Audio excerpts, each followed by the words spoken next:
हरे कृष्णा सभी डिवोटीज को सभी का स्वागत है कृष्णा डिवोशन चैनल पर। और इस चैनल के माध्यम से हम भगवान श्री कृष्ण की प्यारी सी कथा का श्रवण कर रहे हैं, उनकी लीला के बारे में जान रहे हैं जो उन्होंने इस धराधाम पर आकर की। तो इसी प्यारी सी लीला अमृत कथा में आगे बढ़ते हुए हम आज भाग 249 श्रवण करेंगे।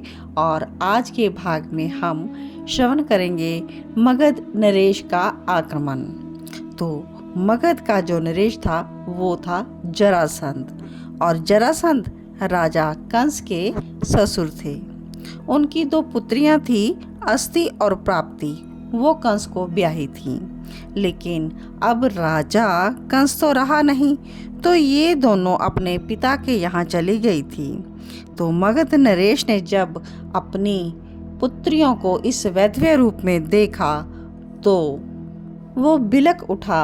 रोष के कारण उसकी आंखें लाल हो गईं और वो कह रहा था कि कौन है वो जिसने मेरी पुत्रियों को विधवा किया। तो उनकी पुत्री ने कहा, पिताजी, कृष्ण और उसका बड़ा भाई बलभद्र, इन दोनों ने न सिर्फ हमारे पति को मारा बल्कि उनकी मृतदेह को मथुरा के मार्ग में घसीटा भी।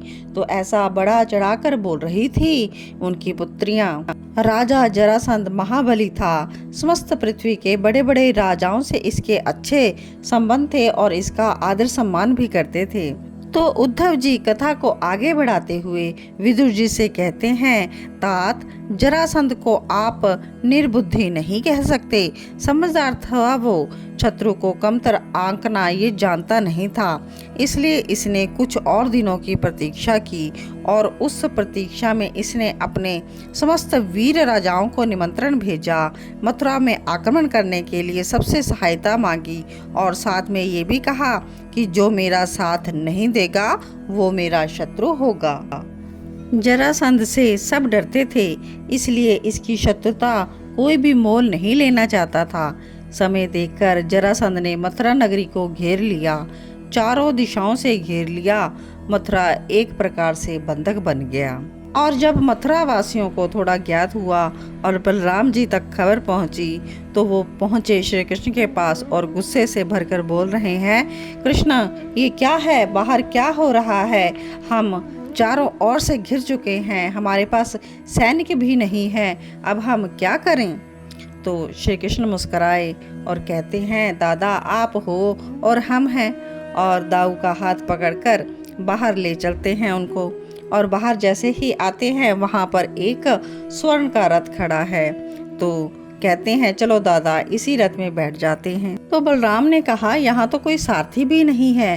श्री कृष्ण कहते हैं, मैं स्वयं ही सारथी बन जाता हूँ। और उन्होंने रथ को हाँक दिया। अश्व दौड़ पड़े, धीरे धीरे वायु के समान दौड़ने लगे। पीछे मुड़कर देखा श्री कृष्ण ने और तेज वाणी में बोले, दादा अब आपको हल मुशल का प्रयोग करना है, सब राक्षस बनने चाहिए, मैं रथ चला रहा हूँ। श्री कृष्ण भगा रहे हैं रथ को और तेज भगाते हैं।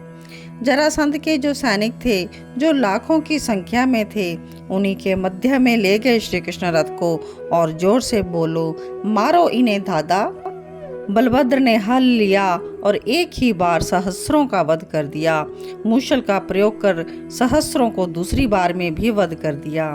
क्रोध में भर गए संकर्षण, इनके क्रोध से कौन बचा है भला? ये प्रलयंकर हैं, आग उगलने लगे ये।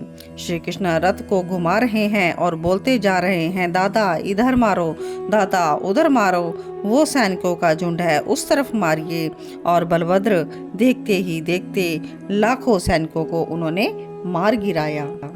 और अब बलराम जी ने पकड़ लिया था जरासंध को और उसे मारने के लिए तैयार ही थे। तो श्री कृष्ण कहते हैं, इसे छोड़ दो। पर क्यों? बलराम कहते हैं क्रोध से भरकर, क्योंकि इसके कारण हमारा परिश्रम कम होगा। मतलब? बलराम ऐसा पूछते हैं कि इसका क्या मतलब?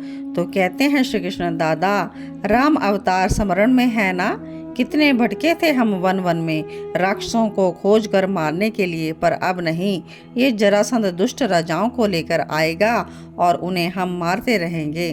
तो बलराम जी ने जरासंध को छोड़ दिया।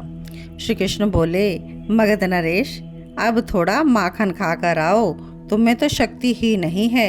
जाओ, हम तुम्हें छोड़ते हैं, अब फिर आओ, थोड़ी शक्ति से फिर आगे बढ़ना। हंसते हुए श्री कृष्ण ने जरासंध को छोड़ दिया। बलराम और श्री कृष्ण रथ में ही बैठकर वापस महल में आ गए और यहाँ पर मथुरावासी जय जयकार करते हैं। श्री कृष्ण चंद्र जी की जय हो, श्री बलभद्र जी की जय हो। मथुरावासी आज आनंदित हैं क्योंकि आज इनकी रक्षा हुई थी और श्री कृष्ण और बलराम के द्वारा ये सब रक्षित थे। तो आज की कथा आप सभी ने श्रवण की। बलराम और श्री कृष्ण ने जरासंध का वध नहीं किया, बल्कि उसको छोड़ दिया। क्यों छोड़ दिया? ताकि यह अन्य अन्य राजाओं को लेकर आए और बलराम और श्री कृष्ण उनका भी वध कर सकें, क्योंकि ये सभी जो थे दुष्ट राजा थे, इसलिए। तो देखते हैं नेक्स्ट टाइम जरासंध और किन राजाओं के साथ आता है और इनकी पराजय होती है या श्री कृष्ण और बलराम जी इनका वध कर देते हैं। तो आगे की कथा जानने के लिए सुनते रहें श्री कृष्ण चरित अमृतम। और जो लोग इस चैनल से न्यू जुड़ रहे हैं वो प्लीज़ चैनल को सब्सक्राइब ज़रूर कर दीजिएगा और इस कथा को आगे शेयर ज़रूर कीजिएगा। भगवान श्री कृष्ण की कथा को श्रवण करना, उनका मन से मनन करना, तो यही प्रभु की ओर जाने का मार्ग है। तो आप सभी श्री कृष्ण की कथा से जुड़कर उनको अपने हृदय में मन से याद करते रहें और प्रभु की भक्ति करते रहें। तो आप सभी प्यारे प्यारे भक्तों को जय श्री कृष्णा, जय श्री राधे।